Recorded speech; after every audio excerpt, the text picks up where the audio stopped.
Martin Grosswind has been playing bluegrass and blues and other forms of music for many years, long before I met him.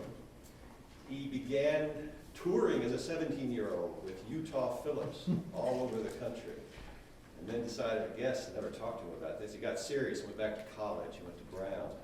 And then he went to law school, became a lawyer, and I guess said, to hell with this, and is now a full-time musician. He plays in a lot of venues in the area. He's with a band called Honky Tonk Masquerade, so be on the lookout for it. And he very often plays the blues.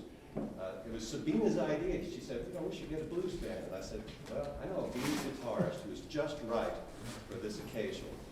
So Martin Grosswind is now going to play a few blues numbers for us. Thank you for being here, Martin. I want to add, too, that this is supported by the European Cultural Studies, an undergraduate major at Brandeis. The undergraduates who are here are ECS majors. So this belongs to them. Thank you.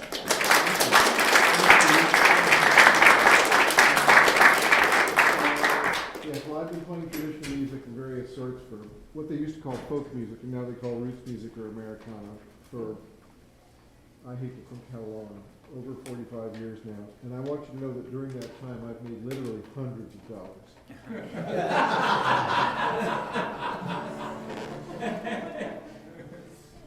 This is a tune from Uncle Dave Macon, who was the first real country music star of the Grand Ole Opry broadcast out of Nashville, Tennessee. He was a banjo player and a lively fellow. He played this a lot faster than I did, but I like to do it more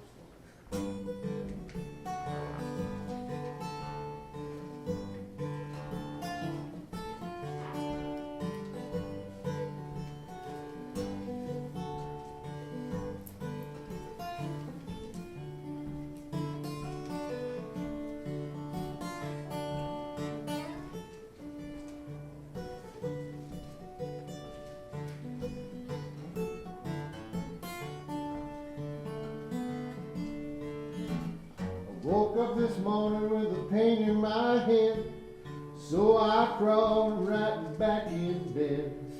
Alone in the morning makes you feel so bad. Lonesome blues will make you feel so sad. I got the morning blues, oh so bad. Honey, come and kiss me, they're the worst I ever had. I've been in business, I've been in love. I used to fly high like a turtle dove. Had the blues many's the time. Just a woman on the poor boy's mind. I got the morning blues, oh so bad. Honey, come and kiss me, they're the worst I ever had.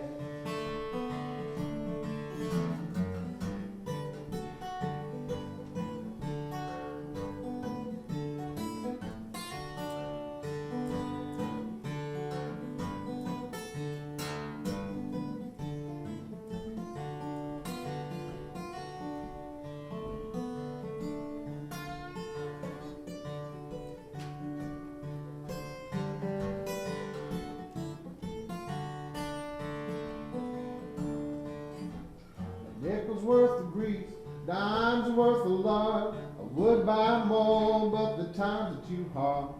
There ain't no need for me to work so hard. I can live off the chickens in my neighbor's yard. I got the morning blues, oh so bad. Honey, come and kiss me, they're the worst I ever had. I woke up this morning with a pain in my head, so I crawled right back in bed. Alone in the morning makes you feel so bad. These lonesome blues will make you feel so sad. Got the morning blues, oh so. Honey, come and kiss me, they're the worst I ever had. Honey, come and kiss me, they're the worst I ever had.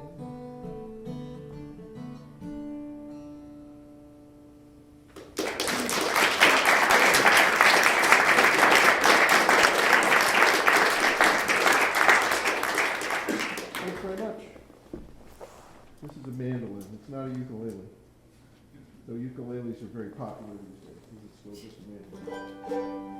I'm going to do a song by a man from Brownsville, Tennessee, whose name is Sleepy John Estes. He was a wonderful, wonderful blues singer, and one of my favorite writers of blues songs. The blues tends to be very, impressionistic, often unrelated verses in one song. The style was developed in the Deep South, probably in the Mississippi Delta, back around the turn of the 19th and 20th centuries. And the way the players worked was, people would play in juke joints, and they'd play for hours at a time, and they'd play the same song. They just wouldn't stop playing. They'd go for about 40 or 45 minutes, as long as people were dancing. And then they'd stop for 10 or 15 minutes, and then they'd play another song for 45 or 50 minutes. So all these blues people had these huge stockpiles of verses, AAB form, that they could just plug in to whatever they were singing. If there was something going on at the time, that they could find something appropriate to stick in the song about, or if they could make something up on the spot, they'd do that. So a lot of blues are very kind of narratively unrelated. Sleepy John Estes wrote about himself. He wrote about the people in his town. He wrote about the man who owned the liquor store. He wrote about the lawyer in town. He wrote about stuff that happened to him. So he's much more sort of narrative than a lot of blues writers. I love his stuff. He recorded in the 20s and 30s and 40s and 50s and 60s. And then he died. He was one of the people who was rediscovered by young white blues fans in the 1960s, and had something of a career after that, but not much. But this is something that happened. This is an event that happened to him and the mandolin player who he played with, Yank Rachel, and a harmonica player he played with, Hammy Nixon. They were off in the country one night outside of Brownsville, probably down in Mississippi, playing at a country supper or a dance or something like that, and drinking more white liquor, homemade booze than any of us could possibly stand. And on the way home, they went to go over a bridge, but they didn't know that the bridge had been washed out by a flood recently. This was 1937, 10 years after the Great Flood in 1927. You get more than you bargained for, aren't you? And the Model T they drove just went into the water and went underwater, and Hammy and Yank got out, and they had to go in and pull John out. And John wrote this song about it.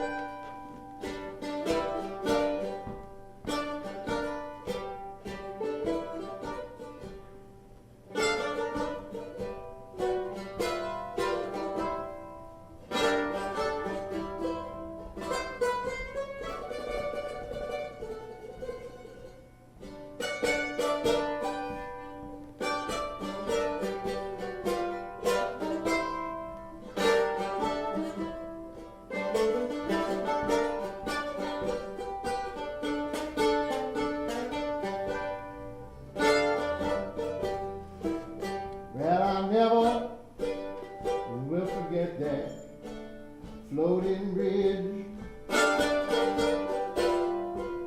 I never will forget that floating bridge. Yeah, I never will forget that floating bridge. Tell me 5 minutes time under the water I was in. As I was going down, I throwed up my hands. As I was going down, I throwed up my hands. As I was going down, yeah, I throwed up my hands, saying, please, Lord, won't you take me on dry land?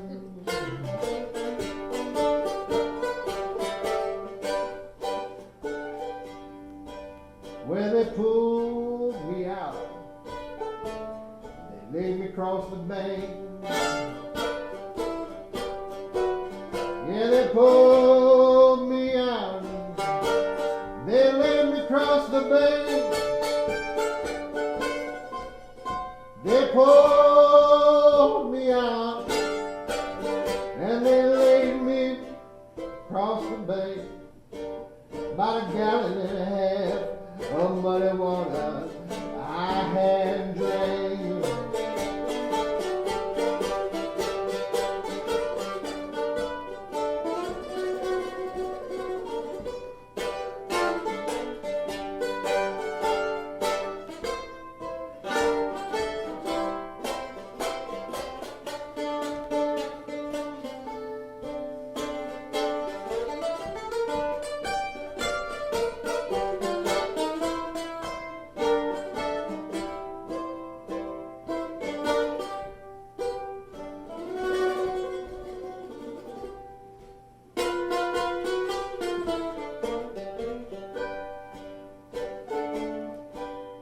Well, they dried me off and they laid me on the bed.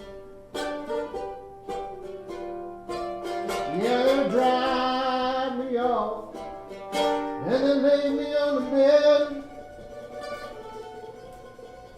They dried me off and they laid me on the bed.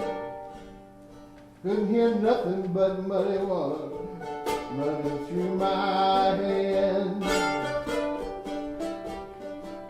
Now my mother often taught me, quit playing about. Now my mother often taught me, quit playing about.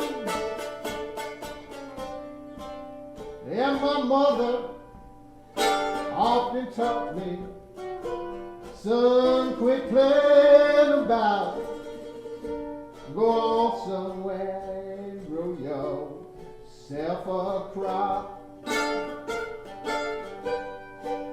Now the people on the bridge were screaming and crying. Yeah, the people on the bridge, man, they're screaming and crying. Yeah, the people on the bridge, they were screaming and crying, saying, Lord, have mercy, why are you going?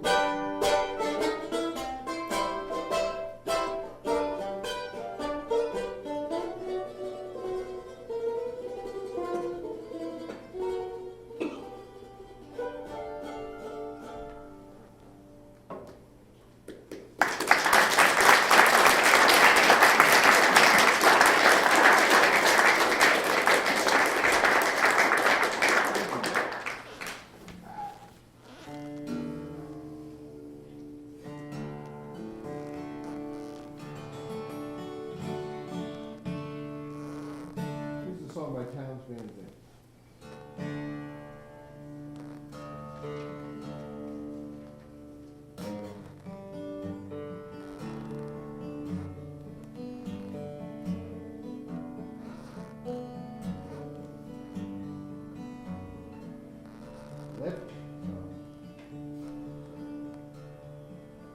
Living on the road, my friend,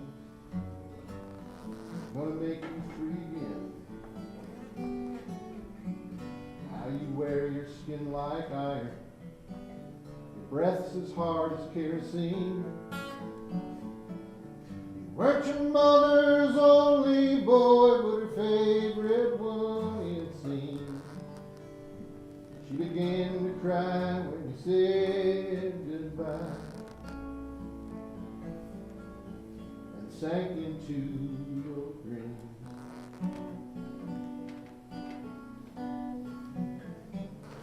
Ancho was a bandit boy. His horse was fast as polished steel.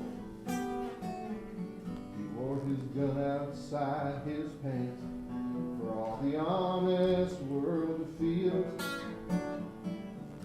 Pancho met his match, you know, on the desert down in Mexico. No one heard his dying words. That's the way it goes. All the federales say they could have had him any day. They only let him slip away. Out of kindness, I suppose. Lefty, he can't sing the blues all night long like he used to do. Rusted Pancho bit down south, ended up in Lefty's mouth.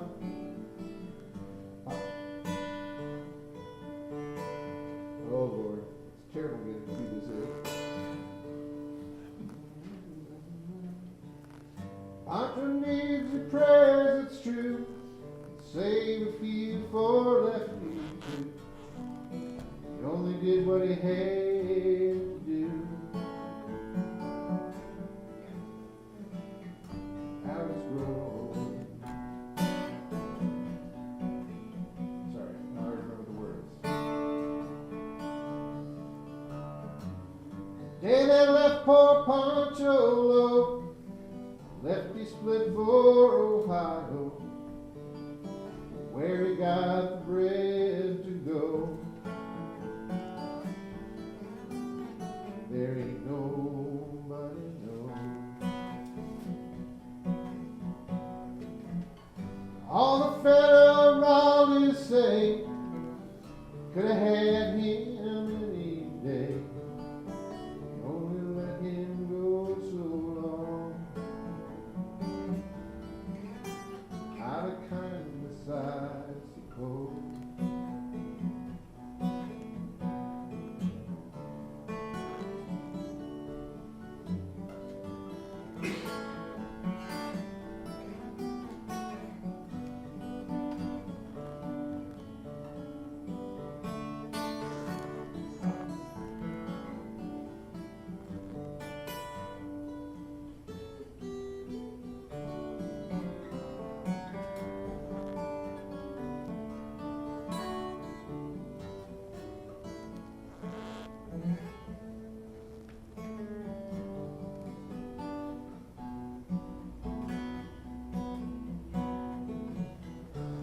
Poets tell where Pancho fell. Lefty's living in a cheap hotel. The desert's quiet and Cleveland's cold. So the story ends, we're told. Pancho needs your prayers, it's true, but save a few for Lefty too. He only did what he had to do. Now he's growing old. All the federales say could have had him any day. Only let him go so long. Out of kindness, I suppose.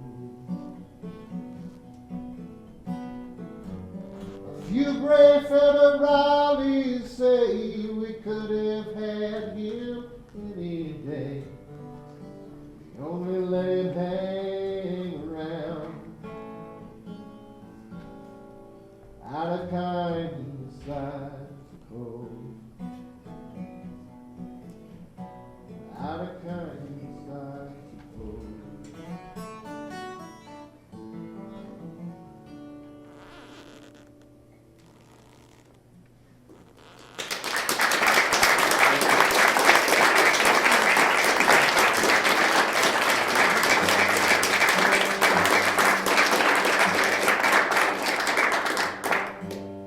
That's just a remarkable song.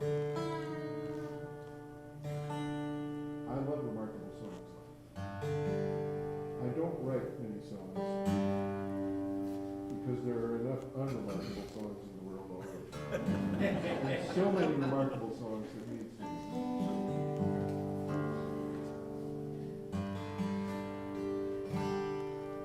This is a song by a man who was from the Mississippi Delta. His name was Robert Johnson. If you talk to, white college kids, they'll tell you he was the best blues player that ever lived.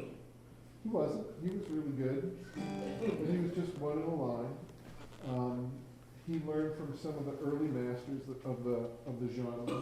Charlie Patton, who was the first man to record extensively, who was an amazing musician, and then who learned from him, Son House and Willie Brown, who were also amazing musicians. And Robert Johnson was interesting because he came from the first generation that, for most of his life, was exposed to 3-minute-long songs on 78 RPM records. And that changed again. And Robert Johnson was really the first person to record and sort of recognize, unconsciously or consciously, I have no idea, but he went into the recording studio prepared with material that would last just the amount of time needed for 78, and that thematically were very consistent, and the performance was amazing. He was an amazing guitar player.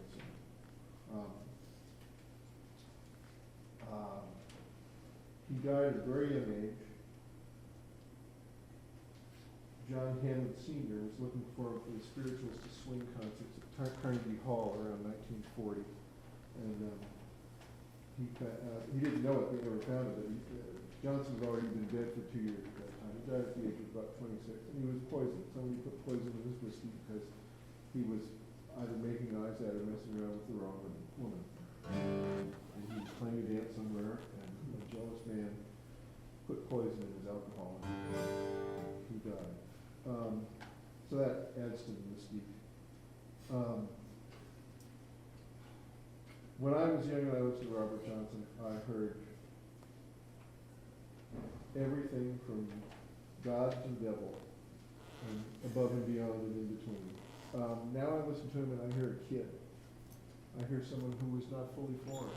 He had stolen material and techniques from everyone you could think of, including some very popular artists of the day who went, beyond blues. It's all there in his music, and you can hear him searching for his own voice, listening to these 21 or 22 songs that he did record, and thank God will preserve. So this is called. There will be a quiz on this. I hope you're taking notes. This is called the Walk of Blues.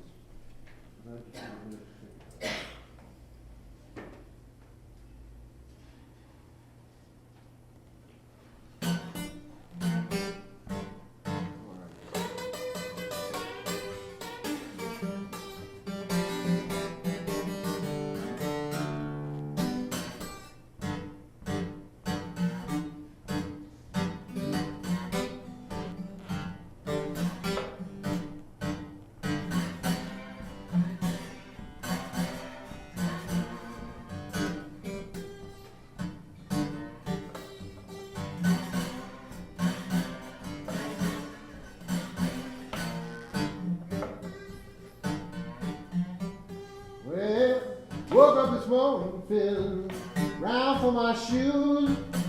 By that I had these walking blues. Well, woke up this morning, feeling round for my shoes. Yeah, by that I had these mean old walking blues.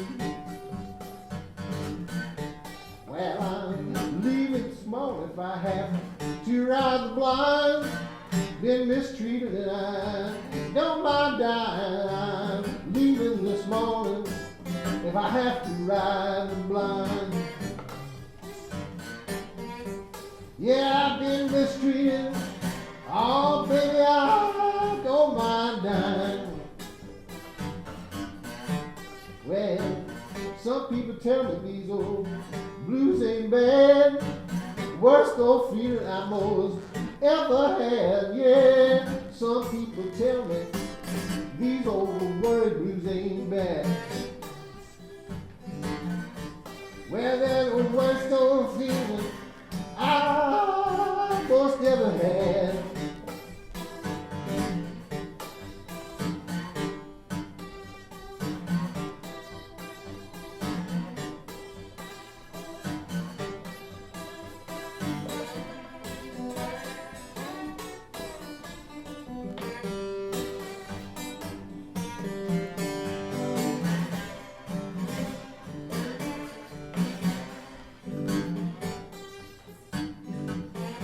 Well, I'm leaving this mountain if I have to ride the blind.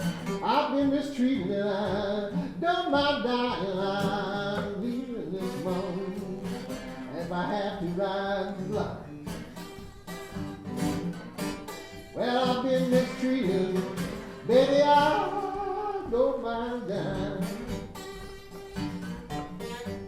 Well, so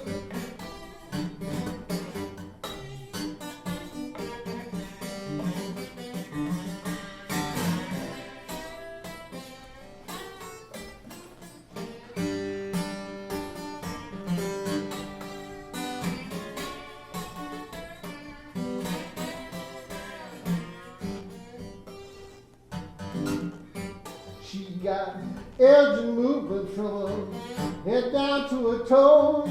She breaking on a dollar anyhow. Where she goes, yeah, she got Elgin movement from her head down to her toes. Yeah, she breaking on a dollar, man, anywhere she goes.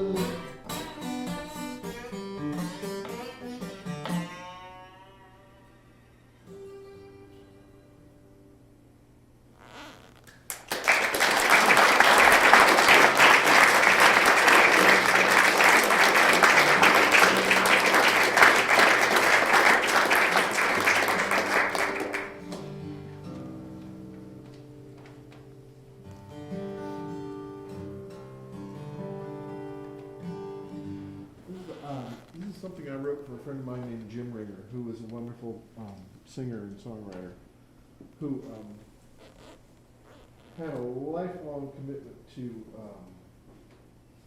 alcohol and later cocaine, and eventually it killed him. And I just kind of fell out about 2 weeks after I learned of his death. He died on St. Patrick's Day in 1992. Not having fun, unfortunately. He was in the hospital for about a month before that, just shutting down. But I wrote this for him, and I needed a name for it, so I took the name from the motto of the great Cajun accordion player Nathan Abshire, who was from Basile, Louisiana, and was the keeper of the town dump. And another brilliant musician. And his motto was, "The good times are killing me." And they did, and they did Jim too, so this is the good times are killing me.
mind with this song?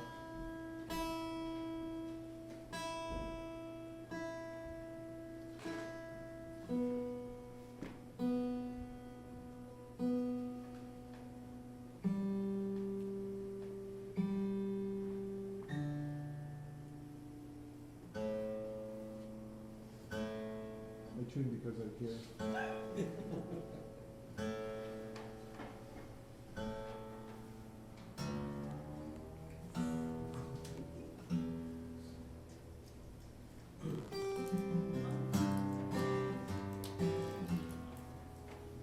The song is called Delia. It's been recorded in 100 different versions by 1,000 different singers. Bob Dylan wrote a version, Johnny Cash wrote a version. There literally are, 100 different versions of this that have been copyrighted by writers who took the original source, wherever that came from, and used it to sort of vent their own spleen. This is about as close as I can historically get to the truth with this version. In 1903, let me see, Charleston. No, I'm sorry. Atlanta, I think. I think it might have been Atlanta, but what's the one on the coast? Savannah? Savannah. It was in Savannah. Atlanta. Yeah. Sorry, I mean, there's just too much stuff in here. Sometimes I can't get at it. 1903, Christmas Eve and Christmas morning, Delia Green was at a party at her parents' house, and her boyfriend, Cooney, was there, and he insulted her. He said, "I have had you as many times as I have fingers and toes," in front of the assembled company. And she replied with, "You are a no-good son of a bitch." And because of that, he took out a pistol and he shot her dead. The two of them were 13 or 14 years old when this happened. Which made it remarkable to a lot of people at that time, so it probably wasn't all that remarkable, and it sounds pretty familiar today. Her story went on from there through this song. Cooney was arrested, he was tried, he was sent to prison, he was released around 1940, and disappeared. Some people think he might have gone to New York City. Blues researchers are nothing if not tenacious. A lot of people have tracked down Blues, and no one's ever found him. So it's assumed that he died sometime around 1947, because that's what people in Savannah had heard. So, this is good. Oh, and I should say, yeah, a lot of this is just poetry. The facts are as they are. And my version comes from pretty much two sources. Blind Willie McTell, who was a 12-string guitar player from Atlanta, Georgia, who recorded in the 20s and 30s and 40s and 50s and then died. And then Reverend Gary Davis, who some of you may have heard from, who was absolutely, well, he was just one of the great guitar players on the planet during the 20th century. I can't really say any more about it. It's just something else. He and Blind Leonard Jefferson, Skip James are the three artists who convinced me that human beings can do anything. If they were human beings. It might have been from somewhere else for all I know.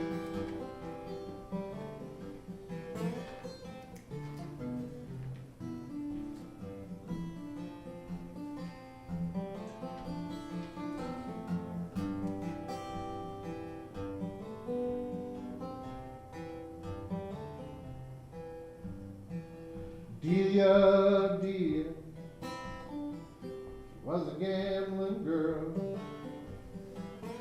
Delia was a gambling girl, but she laid her money down.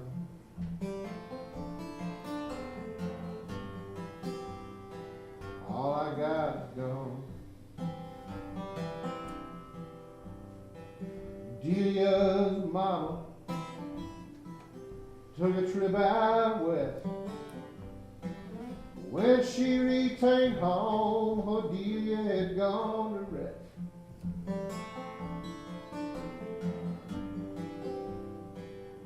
All I got is gone.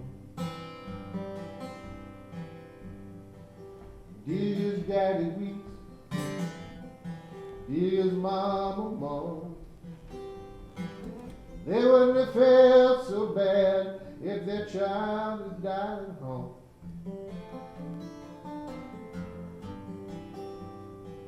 All I got is gone.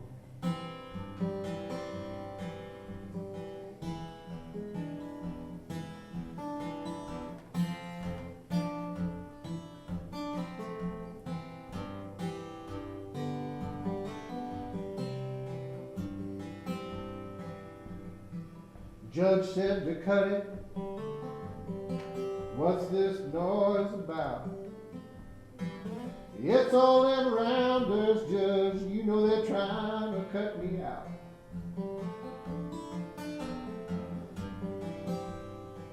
All I got is gone. High up on the housetop, high up as I can see. Looking at those rounders, you know they're looking out for me.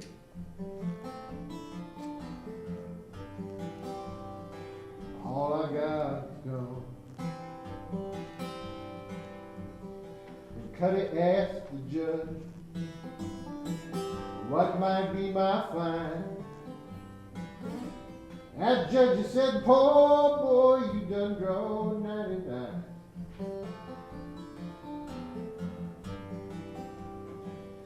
All I got is gone.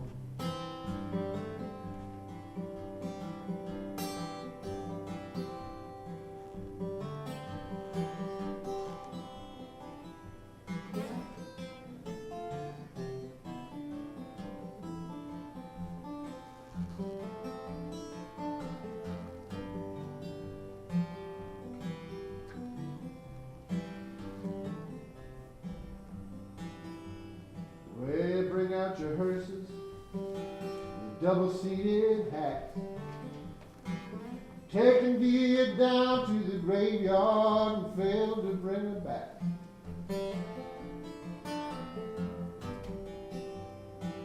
All I got is gone. Jailer, jailer, how can I sleep? All around my bed at night I hear Delia's little feet.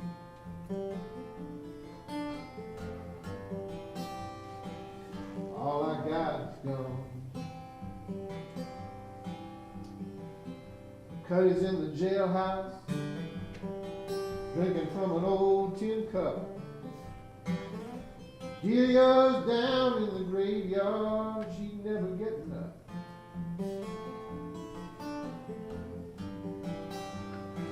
All I got is gone.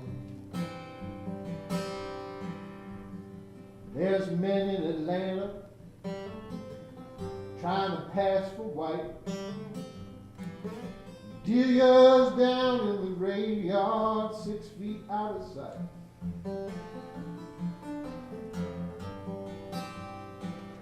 All I got is gone.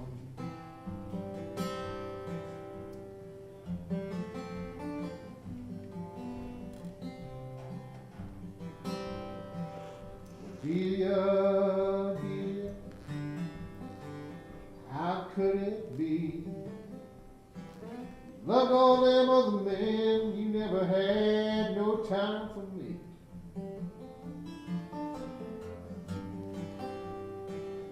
All I got is gone.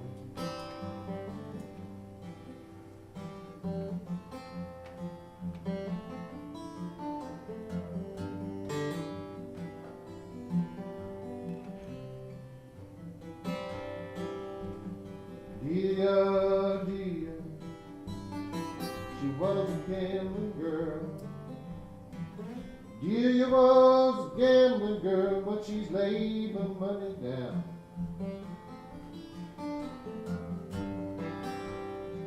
All I got is gone.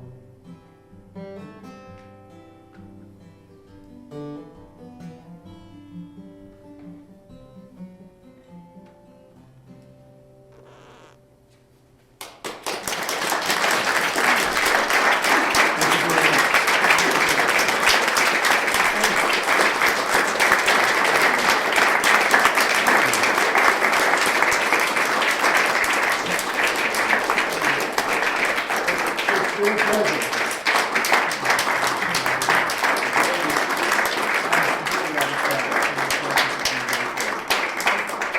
I would like to mention that Mark has a couple of solo CDs, but he says he's entirely out of stock.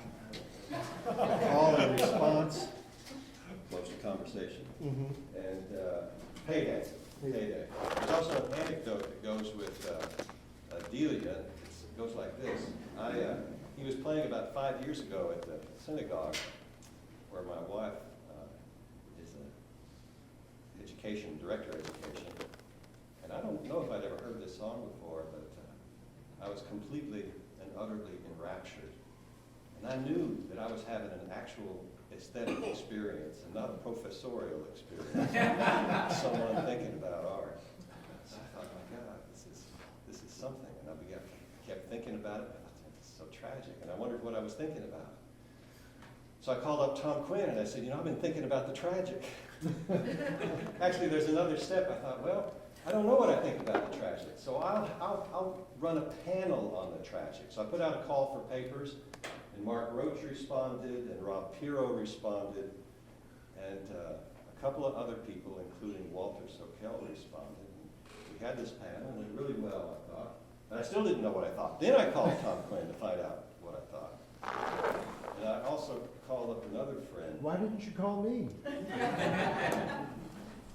Because you know too much, and it all comes out of your fingers. I was trying to put it into words because I can't put it into music. And I called Jane Curran, someone with whom I've often collaborated, but she had recently been diagnosed with cancer and then died, and would have been a co-editor and certainly a contributor. She was going to write an essay on Schiller. Walter Sokel, in fact, also died just last week. He was going to be a contributor too, but he felt that he was just not well enough to do it. So this conversation we're having has tragedy written all over it. So Tom and I soldiered on with this book that's going to appear with Camden House once we finally get it all done. No, it's nearly all done now. And I was really glad that Sabina suggested we bring Martin because, basically, if you're mad about it, then complain to Martin because it all began with him. Thank you, Martin.